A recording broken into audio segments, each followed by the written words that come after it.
All right, welcome everybody to another episode of Tennis Channel Inside In on the Tennis Channel Podcast Network.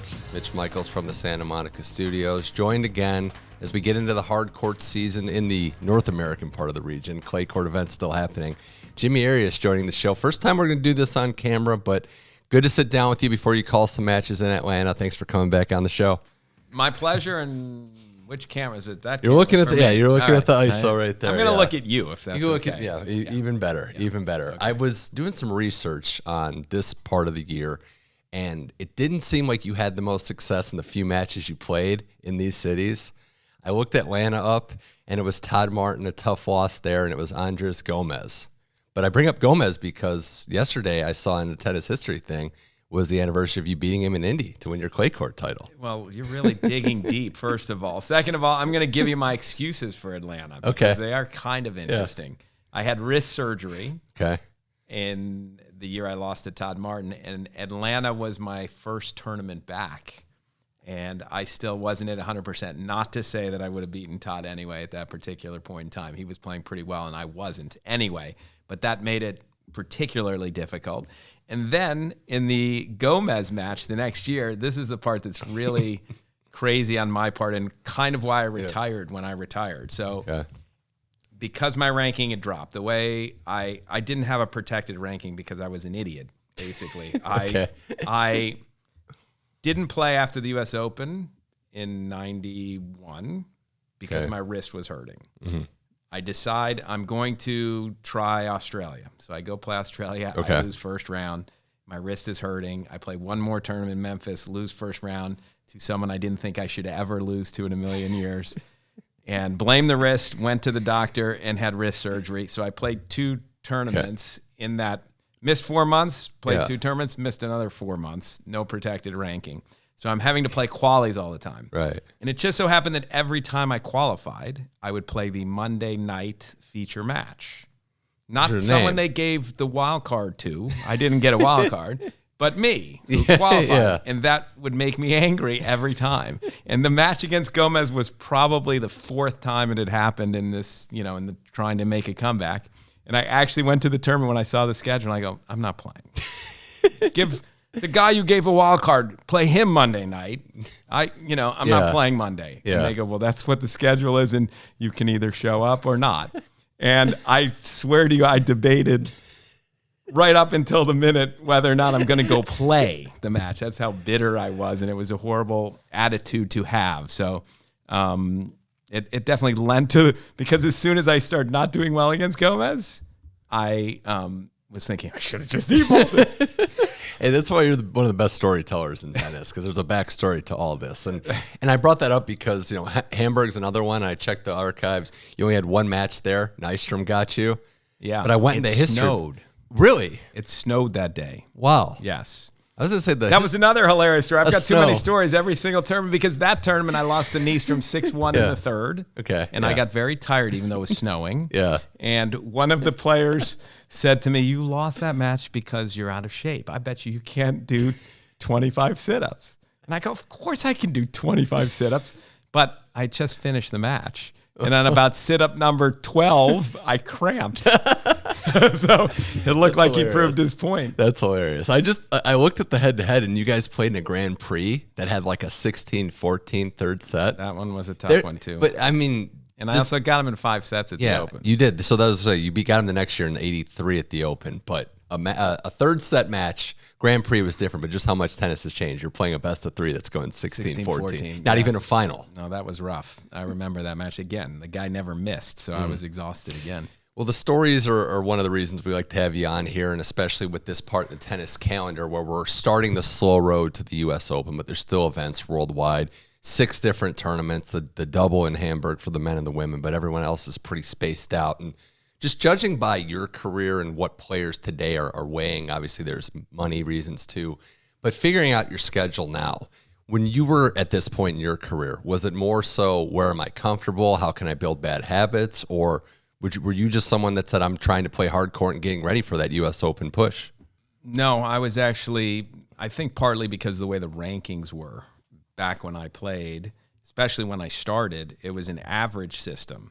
So you divided your total points by 12 no matter what. So you play at least 12 tournaments every year, but then every tournament above 12 added to the divisor. So you were putting your ranking at risk every tournament above 12 because you didn't want a one-pointer, we call them. So I tended to want to play on clay because that was the surface that I had the most confidence on. And I think that's why the tour was I could go a whole year and not see a fast court player except at the U.S. Open. Really. Yeah, because you know why there's like the outside view of this is that why are there clay court tournaments? Like we're playing for the U.S. Open. This is crazy. But I get like someone like Casper Ruud who has so much success.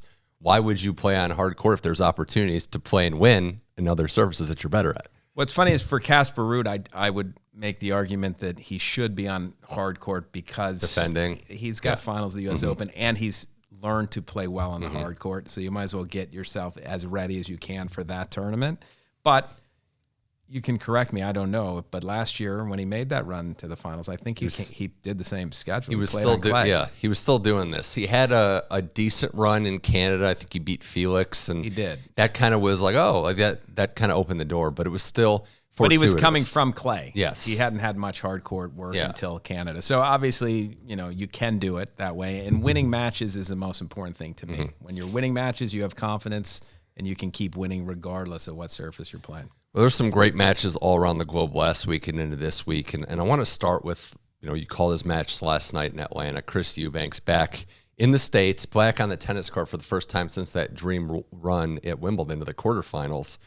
She kind of hinted at something that I wanted to go deeper in. His life really did change. His ranking got higher. Now, with all the accolades and deserved praise, comes the expectation. So what advice would you have for him to stay in the moment and, stay as that committed tennis player going day to day and not, lose focus or feel those weight of expectations on you now? I actually think he has a perfect attitude. When I listened to his interview after the match, the things you just said are the things he was sort of saying. He's got that full confidence. He knows that he can win matches now at the tour level. He'd been out 6 years and he'd only won a handful of matches up until just now this year. So I feel like some people take on that pressure of I'm supposed to win when he hasn't had to. He wasn't thought of as someone that's supposed to win for the last 6 or 7 years. And I think he just thinks I'm going to keep hitting the ball. I'm going to keep doing what I do. And the other thing that I worry about for him a little bit is he's a very high risk. The way he plays is very high risk. He's ripping the ball. He's going for his shots. And that's great when you're confident and you've been winning. Ben Shelton is an example of someone that plays the exact same way, but all of a sudden he's missing some of those shots on big points. He's making errors when your margins are very low and you lose that confidence, then it's difficult to keep the run going. So right now he's on a run, Chris, and the way he's playing is amazing. I cannot believe his backhand. Well, that's it. The 2 points I want to make. One, you just said it. Like the backhand was not there. Like where was that before? I didn't see it. It was never there. It was a weakness in an era when there's not obvious weaknesses very often. Is it crazy that someone his age, because I do think the age factor helps him, that the breakthrough happened at this point in his career where he's got maturity. He's always had a good head on his shoulders, but knowing what it's like to grind is good. But is that rare to you as, an evaluator and a coach yourself, that someone develops, turns a weakness into almost a strength at this stage in the game? Yes, this late, yes. That usually, if you're you're recognizing you have a weakness and you're gonna work on it, and if you haven't figured it out by 27, then you probably aren't gonna figure it out. Having said that, the game has gotten players are playing longer and longer, and I think they need to continue to improve. That's the thing. The tennis keeps improving, so you got to keep improving just to stay even. Yeah, that run it was insane. Some of the players he beat, how he won a lot of those matches. So him in Atlanta at home, trying to have a nice run going into the U.S. Open Series is great. Someone else I need your thoughts on is Alex Michelsen, because this is another the progression's been outstanding. Ranked outside the top 1,000 a year ago, now into the top 140. Newport finalist after winning the Chicago Challenger. And I don't know that we expect him to go to college at this point. No, I think he would be making a mistake if he goes to college at this point, I think, just because his career is sort of set as a tennis player. He's he's a hot commodity at the moment. So if you're a hot commodity, you need to sign your contracts right now. Strike him while the iron's hot. Yes. How long was he on your radar for, like you personally? Like, how long did you know about him that this potential could be something? Is it recent? Zero. Like, zero. Pretty much. He stayed out in California and yes. wasn't. I hadn't seen him, and the first I really started recognizing him was he beat Kei Nishikori in the Challenger 2 weeks ago. Yeah. And Kei came back to IMG Academy, and I said, "What? Tell me about this kid." And he actually had a lot of praise for him. He just said he's very good. So I didn't play that badly. I watched the highlights of that match today to kind of get a refresher on it, the Challenger highlights, and yeah, it was a 6-1 third set. What stood out to me was he saved a lot of break points. It wasn't a runaway third set, like 6-1 beatdown. It could have flipped a couple times. He just wouldn't let it. And that's, I was going to get to what you think is most impressive in that Newport run, but he's pretty bold out there. He's, by all accounts, just a gnarly competitor. And it just seems like he is someone that you talked about in other appearances, podcasts, and TV. He expects to win. He's learned how to win, which comes from putting it on the line week in, week out. Winning breeds more winning, and he's been winning. He's got a little bit of a Jensen Brooksby-ish feel in some ways. Same exact height, too. Same exact height, and Brooksby came on the scene and just won at every level right away and didn't seem to be fazed by playing a big name or he would walk on the court, Brooksby, and think he's going to win. Even Djokovic at the U.S. Open when they played a couple of years ago, he won the first set 6-1, Brooksby. So I think Michelsen's got that same attitude. Yeah, it was funny. Last week on this show, I talked to Robbie Koenig, and he mentioned similar thought processes as something you said, where he just wishes some of these young players wouldn't play up as much. And I was like, that's a Jimmy Arias line from the chat you had with Kamau Murray, where these guys learn how to win because they're putting it all on the line. You need to learn how to win. And it drives me nuts. Even UTR has become a problem with the juniors, even because at IMG Academy I make them play matches, and UTR they count for UTR, and every kid just wants to play someone with a higher UTR than them because they don't want their UTR to go down. But you're going to lose every time, or most of the time. It's just a good story too that a guy like Michelsen could come through with not being the front and center prodigy silver spoon all the way through. Because if you look at it, like obviously the odds are that it's going to be prodigies that make it all the way through, but it's good to see that there are different paths to get here. And his path changed in the last month. So it did. I mean, it's interesting when you see a player. Denis Shapovalov to me was the one where I was really amazed at when in the Rogers Masters 1000 when he beat Nadal as a 17-year-old. And it was, yes, he's going to be a good player. And then in 1 week, he became a pro already. He's on the tour. You did it. You made it with just this one run. That loss to Manarino, I mean, that's a tough test, right? You're playing a guy 17 years older who's been around the block. It was his third title, second on grass, which I think shocks some people, myself included, that this guy is born and bred in France, has been grass's success. But tough to play a guy like that, especially when you're not going to get any pace back. No, he's a unique player, Manarino, and excellent on grass because he hits the ball where it bounces very low anyway. And on grass, you're absolutely scooping it up. He doesn't give you anything to sort of hit. Doesn't miss much, and he strings his racket at a tension where you can't even hear it hitting his racket. It's 20 pounds. The two racket thing shocked me too. I guess I didn't pay much attention how he has a return racket and he has a. I didn't notice that. Yeah, and I think they were in Australia where during a tie break he was keeping it on the side so he can just switch. I actually did that once, so that just means you're a little bit psychotic. Yeah, I mean, I had a racket that I served better with and a racket that I returned better with, so I just went with it. He's also the guy that says he doesn't even know who he's playing until he shows up, basically. Like, I mean, not shows up, but like he doesn't check the draw, but doesn't want to know who, like, much. I mean, players tell me that. I could never. I had to look. More with Jimmy Arias here on Tennis Channel Inside In. You mentioned his name earlier, Kei Nishikori. Back on tour, back on the ATP. It's been a long road. He got his first ATP win in a couple years in Atlanta after losing to Michelsen, the Chicago Challenger. But a seasoned veteran, a Grand Slam finalist, over 30, and still, I guess, in his mind, something that proved it. Did it shock you at all to hear him say, like, what motivates me is I want to crack at these young guys that are in the spotlight too? No, not really. What amazes me is that actually he's playing because I thought about a year ago, right around this time a year ago, he was practicing and he looked pretty good. And so I went over to him and I said, Kate, you know, you going to be ready for the Open? What are you looking at? And he had sort of a look of fear in his eyes. And no, I'm not ready. And then it was a full year and he'd been practicing a decent amount over this time. And I just thought, he's never going to play. In my mind, I didn't think he'd ever play again. But you know, he started, he played a challenger, he started down low, and he actually won the first tournament he played in Puerto Rico, even though going into that tournament in practice, he was struggling with Jonah Braswell, who you wouldn't know, but a college player that played 3 for Florida. So he wasn't playing great before he left for that Puerto Rican tournament. It just shows you what he summoned up the old winning ways. I always thought with Nishikori, and I know it sounds like it's like a backhanded compliment, but I always felt like he was one of the players that got the most out of what he could do out there.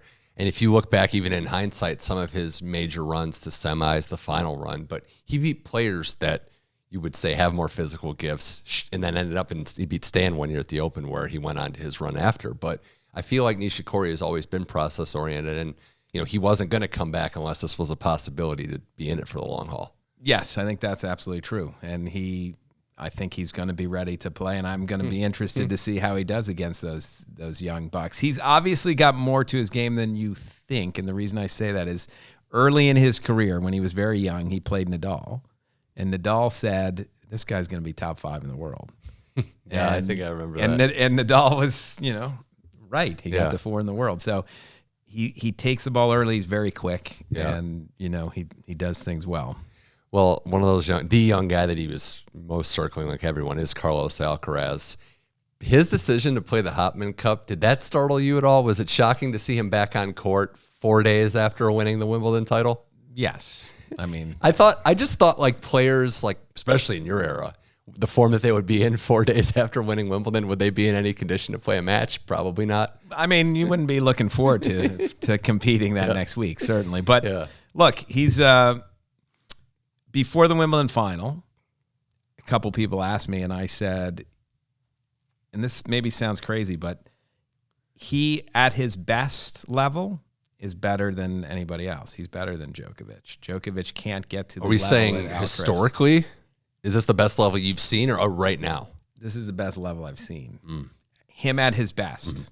I didn't know if he was going to be able to bring it in a Wimbledon final against Djokovic, but I did also know that he'd be more relaxed than he was at the French. The French was a strange situation for him because he's playing at the time, a 22-time Grand Slam champion, and he's favored. And that was by a wide margin, yes, too. By a wide margin. And I thought that was a strange mental hurdle for him. In the Wimbledon final, it was the other way. Now Djokovic is favored, and I knew he'd play relaxed, or I thought he would, but it was a Wimbledon final. I mean, it's crazy that obviously this heap and this praise is all deserved. It's only been 2 years since, I think, yesterday or a couple days ago that he won his first title ever. Looking at all the metrics, and it's amazing, like 20-10 versus the top 10 in his career.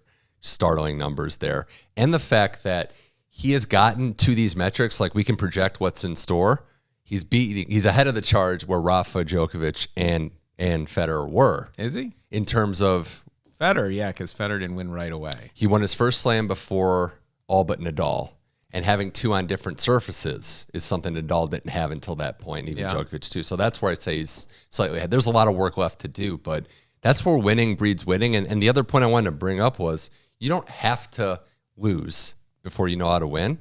But that situation at the French Open, having dealt with that and then regrouping, resetting, and winning Wimbledon, the very next major, that was one of the few times I think even now he can make me go, wow. Like he just recalibrated, got back to work, and then won it the next time. He actually did it last summer as well.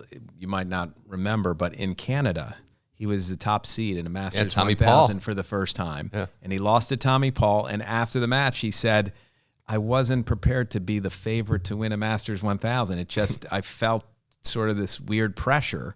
And obviously, he's learned to deal with that very quickly. It's also worth pointing out that the French Open was the first time that peak Alcaraz, because we don't know where he's going to go, and Djokovic were in the same major.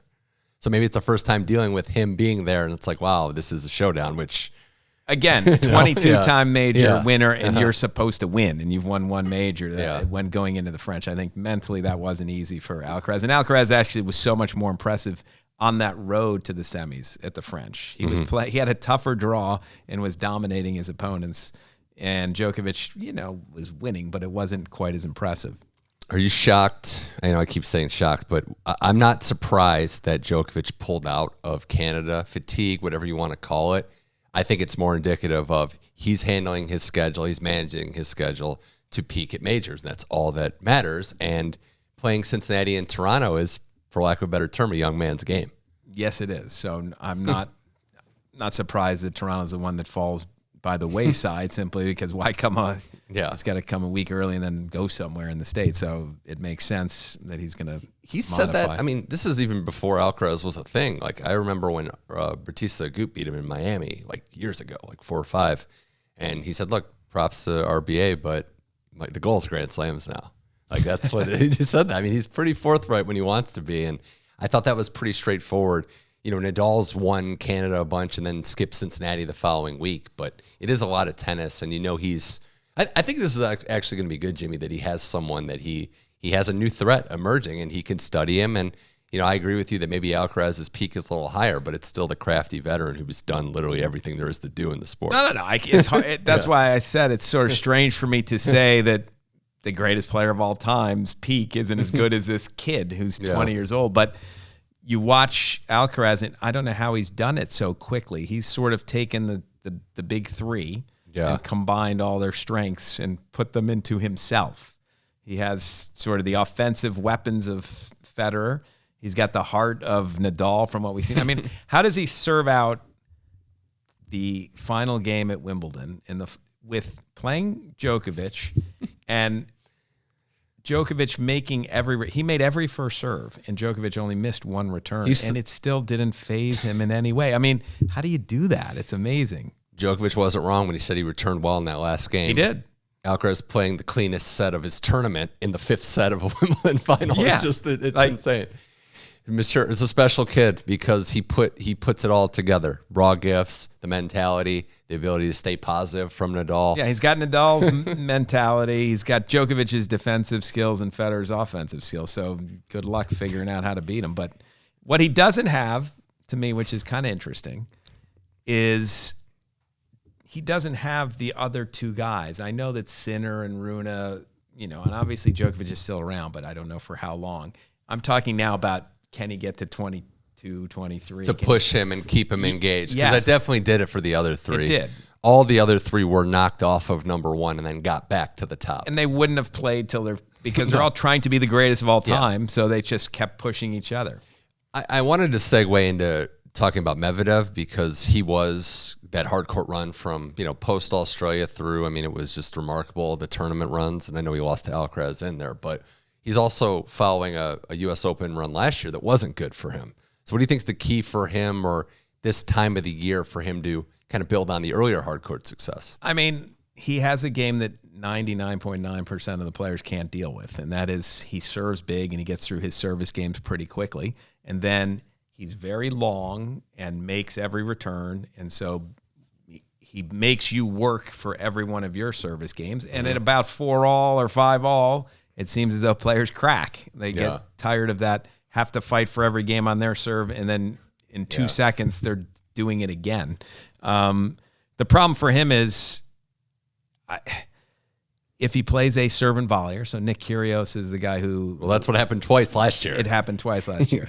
If he plays someone that can serve and volley very well, he doesn't have a great answer for that. And I think more and more players are at least trying it. They just aren't that adept at it. I don't like always the terminology that players get figured out because a lot of times it's just the best in the world that are doing it. It's like, yeah, this guy figured it out because he's the best in the world. But in this case... Nadal, when he came back from 2 sets down against Medvedev in that Aussie Open 2 years ago, he was mixing in serve and volleys, and I do think there was a copycat situation with a lot of the players Medvedev played after that. I'm shocked that it didn't happen, way sooner. If I was playing Medvedev and I'm dealing with what everyone deals with, there's a 0% chance I wouldn't have at least tried serve and volley. You're going to lose if you stayed back.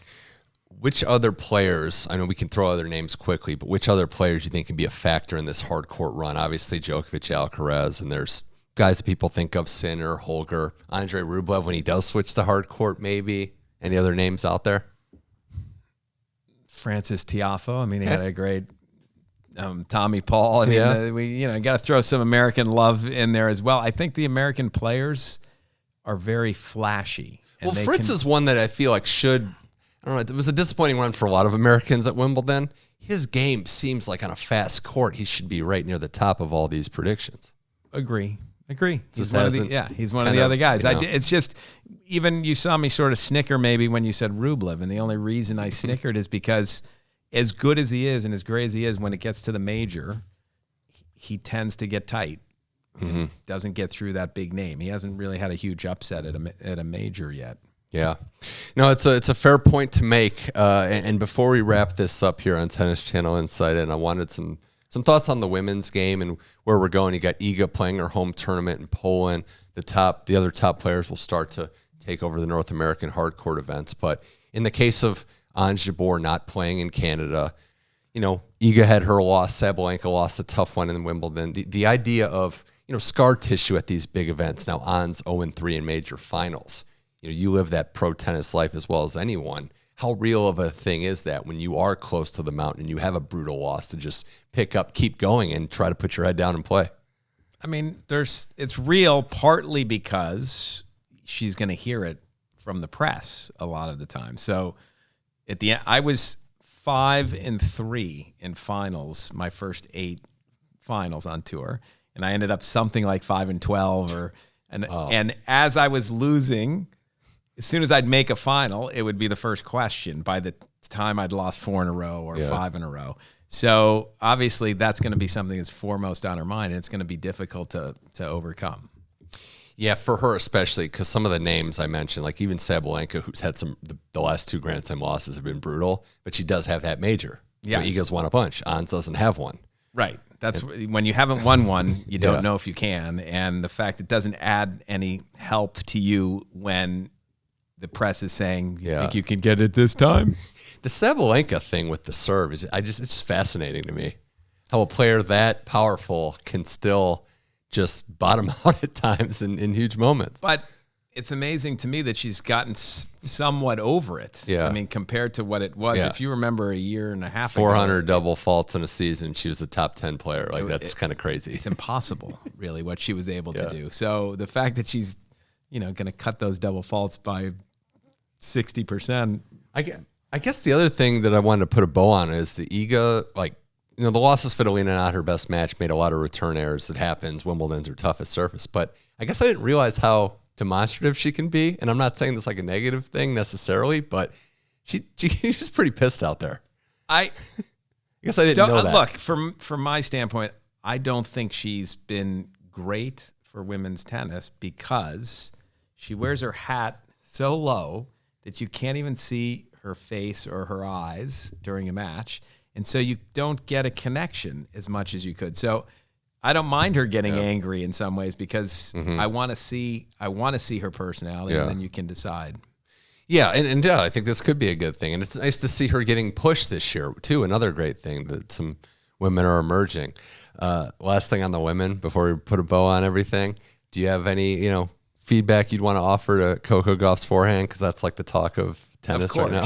I think I could help her forehand, to be honest. But, I'm not going to. No, I know. I mean, she can call me. But it's basically she hits her forehand with her arm. Okay. You need to hit your forehand with your rotation, your big muscles. Your arm's just connected. So your arm should be out of it. It's relaxed. It's loose. And your rotation's going to hit the ball. And you just learn where the racket face is and get racket head speed. The problem is she's all arm.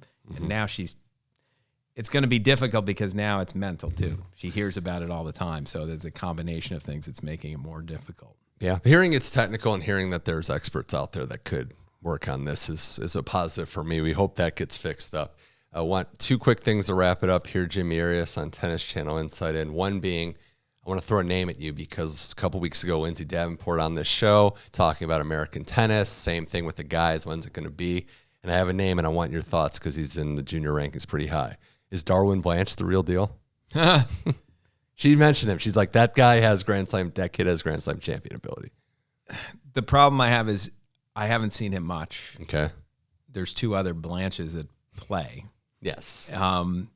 They look fantastic. Okay. They crush the ball. They're athletic, and they haven't quite managed to climb the mountain yet. So is the final Blanche the one? We'll have to see.